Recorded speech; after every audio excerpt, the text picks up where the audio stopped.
नमस्कार, आप देख रहे हैं सी न्यूज भारत और मैं हूं आपके साथ प्रिया श्रीवास्तव। वक्त हो गया है खास खबर का। देश भर में नवरात्रि का पावन पर्व बड़े ही धूमधाम के साथ मनाया जा रहा है और इसके साथ ही कई जगह पर रामलीला और रामकथा का मंचन भी किया जा रहा है। इसी कड़ी में नई दिल्ली के सरोजनी नगर में भी रामकथा का आयोजन किया जा रहा है। आपको बताते चले कि रामकथा का आयोजन प्रशांत शर्मा की अध्यक्षता में बीजेपी के पूर्व प्रदेश अध्यक्ष आदेश गुप्ता द्वारा कराया जा रहा है। कथा का आयोजन पिछले 60 वर्षों से लगातार होता आ रहा है। रामकथा को भव्य रूप देने के लिए कथावाचक प्रेमानंद जी महाराज ने अपने भक्तों को अपने वक्तव्यों से भक्तिमय किया।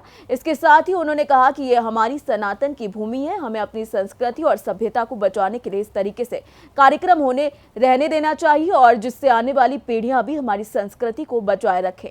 हमें भगवान श्री राम और उनके चरित्र से सीख लेने की जरूरत है, जिसे हम अपने जीवन में भी उतार सकें। स्वामी जी श्री दशहरा समिति की तरफ से आज रामलीला संगीतमय का राम कथा का मंचन होने जा रहा है। क्या कहेंगे राम कथा के चरित्र के बारे में और राम के बारे में? राम कथा हर गली गली कॉलोनी में हो, जितनी हो उतना आवश्यक है। इस विश्व का ऐसा कौन है जो राम को नहीं मानता? सभी राम को किसी न किसी रूप में मानते हैं। कोई कहता है मेरा बेटा राम के जैसा हो, मेरा भाई राम के जैसा हो, मेरा मित्र राम के जैसा हो और मेरा राजा राम के जैसा हो। सब राम के गुण तो सभी चाहते हैं। तो राम के गुण यदि सब में आए तो फिर सब चरित्रवान बनेंगे, संस्कारवान बनेंगे, विश्व में शांति होगी। इसलिए राम कथा का आयोजन किया और इसी उद्देश्य से राम कथा का आयोजन पूजा किया जाता है। और जो संदेश है देश में आजकल देखा गया है, कहीं ना कहीं जो हमारी संस्कृति है वो समाप्त होते नहीं जा रही, क्योंकि आजकल जो परिवार है कहीं ना कहीं गुरुकुल भी बंद हो चुके हैं। जो ज्ञान हमारी परंपरा वो नहीं आगे आ रही है, उसको अगर आप क्या कहें? उसी के लिए हम सभी प्रयासरत हैं। केवल कथा के माध्यम से ही नहीं, बल्कि लोगों के बीच जाकर भी जो धर्मगुरु हैं, संत हैं, आचार्य हैं, वो उन्हें प्रेरित करें। और हम सभी जितने भी हिंदू हैं उन सभी का यह दायित्व है कि वो अपने पहले परिवार से शुरुआत करें। परिवार के बच्चों को राम जी के बारे में बताएं, भगवान श्री कृष्ण के बारे में बताएं, उन्हें सिखाएं। परिवार से फिर हमारे आसपास के लोग भी सीखेंगे और इस प्रकार धीरे धीरे जब हम प्रयास शुरू करेंगे तो छोटे बड़े हर प्रयास से एक दिन हमारी संस्कृति जो रही है वो फिर से स्थापित होगी। कुछ लोग ऐसे धर्मगुरु हैं जो है इसमें पब्लिक को, जनता को गुमराह कर रहे हैं धर्म के, तो उनके लिए क्या कहना है? कि यदि कोई गुमराह कर रहा है तो यह दोषपूर्ण है, लेकिन हमें यह जरूर विचार करना चाहिए कि हमारे पास स्वाध्याय है कि नहीं। जब हम स्वाध्याय करेंगे ग्रंथों का, गीता भागवत रामायण का, तो उसमें संतों के भी लक्षण भी है कि धर्मगुरु होता कौन है, संत होता कौन है। तो जो लक्षण वाले संत हैं, धर्मगुरु हैं, आप उनकी बातों को माने और ऐसे धर्मगुरुओं पर जो हमारे बड़े आचार्य हैं वो उन पर कार्रवाई भी करें, ताकि वो समाज को विमुख न करें, समाज को भ्रमित न करें। इसके लिए उन पर कार्रवाई भी होनी चाहिए धर्मगुरुओं के द्वारा। आने वाली जनरेशन के लिए आप क्या मैसेज देना चाहेंगे? आने वाली जनरेशन के लिए मैं ये मैसेज देना चाहूँगा कि आप शिक्षा के साथ साथ अपनी संस्कृति को भी सीखें। शिक्षा भी आवश्यक है और संस्कार भी आवश्यक है। संस्कार यदि है तभी आपका परिवार जुड़ा हुआ है, आपका प्रेम एक दूसरे से जुड़ा हुआ है, समाज जुड़ा हुआ है और सब जुड़े हुए हैं तो ही देश भी जुड़ा हुआ है, देश भी सुरक्षित है। और यदि आप केवल अर्थ के लिए धन कमा रहे हैं और माता पिता वृद्धाश्रम में हैं, तलाक हो रहा है, आप गायों को सड़कों पे छोड़ दे रहे हैं या गाय की सेवा आप नहीं कर रहे हैं, तो इस प्रकार से आप भारतीय कैसे हैं? इसलिए मैं आज की वीडियो कहना चाहूँगा कि शिक्षा के साथ साथ अपने संस्कारों को भी जानें। तुलसी की पूजा का क्या महत्व है, गंगा की पूजा क्यों की जाती है, संतों के पास क्यों जाया जाता है, गीता रामायण हमें क्या सिखाता है, इसका भी महत्व समझें। तभी आपका जीवन शिक्षित और संस्कारवान दोनों बनेगा। अभी आध्यात्मिक संत जो है कुछ दवाइयों के ऊपर जो है अपना ज़्यादा प्रचार कर रहे हैं, ज़्यादा चीज़ों में आ रहे हैं। उनमें बता रहे हैं कि जैसे आयुर्वेदिक चीज़ों को जो है ज़्यादा इन्वॉल्वमेंट ले रहे हैं बढ़ाने के लिए। तो आप क्या कहना चाहेंगे? दोनों का ही महत्व है, एलोपैथी का भी महत्व है और आयुर्वेद का भी महत्व है। मैं किसी एक को ही नहीं कहूँगा कि आयुर्वेद ही सबको करना चाहिए या एलोपैथी सबको करना चाहिए।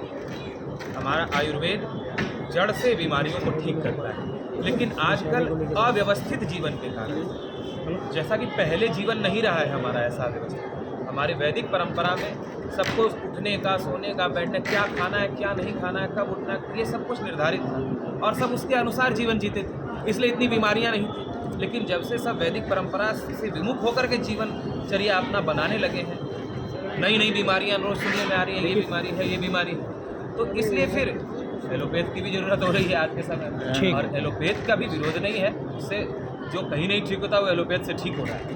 तो उसके लिए भी जिन्होंने इस चीज़ में खोज की है, उन्होंने भी अपने जीवन को खपाया है, उन्होंने भी कठिन परिश्रम करके ये विद्या खोजी है, उनका भी सम्मान है। और हमारा आयुर्वेद तो ऋषियों के द्वारा दिया हुआ है ही, उसका तो फिर कहना ही क्या। 12 अक्टूबर को दशहरा मनाया जाएगा, उसके बारे में क्या कहना चाहिए? दशहरा हम सभी मनाते हैं, लेकिन उसके साथ साथ हम उससे शिक्षा भी लें। ऐसा नहीं कि रावण को हम जला करके जा रहे हैं लेकिन अपने भीतर के अहंकार रूपी रावण को नहीं जला पाए। तो जो भी आप टीवी के माध्यम से देखें या कहीं आसपास जहां रावण जलाया जा रहा है, आप वहां जाकर के रावण दहन में सम्मिलित हो, लेकिन एक यह संकल्प लें कि हम अपने अहंकार रूपी रावण को भी आज जला देंगे। और परमात्मा ने हमें यह जीवन दिया है, परमात्मा ने हमें करने की शक्ति दी है, इसलिए हम अभिमान नहीं करेंगे। अपने को भगवान का सेवक जान करके जो भी कर्तव्य हमें दिया है परिवार के प्रति, समाज के प्रति, राष्ट्र के प्रति, उस कर्तव्य को अभिमान करके करेंगे। श्री दशहरा समिति आज रात्रि विश्राम आप यही पिछले 60 वर्षों से यहीं पर रामलीला का आयोजन करती थी। उसी उपलक्ष्य और में मेरा तो एक विशेष इस बार निवेदन है, दशहरा समिति द्वारा आपको भले ही अयोध्या से निष्कासित कर दिया गया है, जिसको बहुत ही विद्वान सनातन रत्न लेकिन यह श्रीवेदपुर का राज्य प्रेमानंद जी महाराज द्वारा किया जाता है। आज मैं आपके चरणों में और समर्पित करता एक हूं। क्षेत्र को राममय बनाने का ये प्रयास है। हे नाथ, लोगों के आप इस अंदर छोटे से ये नवरात्रि के अपने राज्य के ये राजा रामलीला के होइए अवसर और हमारा पालन एक पोषण धर्म की कीजिए। भावना बढ़ती है और उस भावना के अंदर हम आपको ऐसे यहाँ धरती करने पर का काम किया गया है। माता के साथ विराजमान यहाँ नहीं पर देख राम सकते। कथा का आयोजन भी हो रहा है,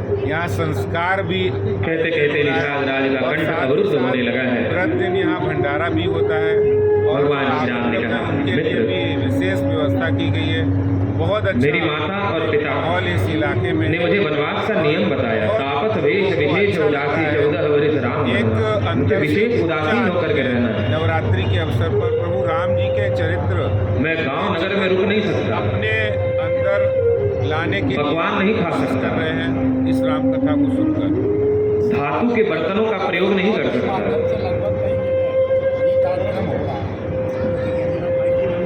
तुमने मुझे राज्य समर्पित किया, मैंने स्वीकार कर लिया। देखिए भाव से मेरा भक्त मुझे जो भी अर्पण करे मैं इसे स्वीकार करता हूँ, कांड का पाठ और लेकिन यह राज्य मैं पुनः तुम्हें देता माता हूँ। की चौकी का आयोजन अब तक तुम यह राज्य अपना मान कर ऐसा करते माहौल थे, है। नवरात्रि का पूरा वातावरण दिल्ली का धर्म मेरा राज्य मानकर तो उसमें राज्य जो जनता की भागीदारी, लोगों की भागीदारी, प्रजा को पुत्रवत समझकर पालन पोषण करो। यह प्रजा मेरी संतान है, सभी राम के हैं, ऐसा जानकर सबकी सेवा करो। देखिए दिल्ली एक देश का दर्पण है।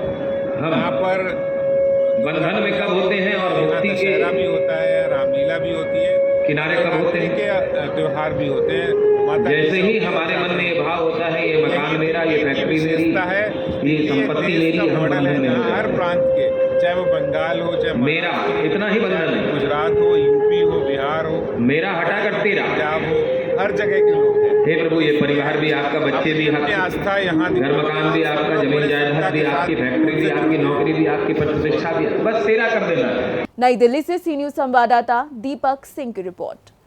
इस आयोजन के मौके पर बीजेपी के पूर्व प्रदेश अध्यक्ष और रामलीला के संयोजक आदेश गुप्ता ने कहा कि नवरात्रि का पावन पर्व चल रहा है और देश के कई जगहों पर रामलीला रामकथा का आयोजन भी बड़े भव्य तरीके से किया जा रहा है और ऐसे कार्यक्रम हमारे लिए और हमारी आने वाली पीढ़ियों के लिए बहुत जरूरी है।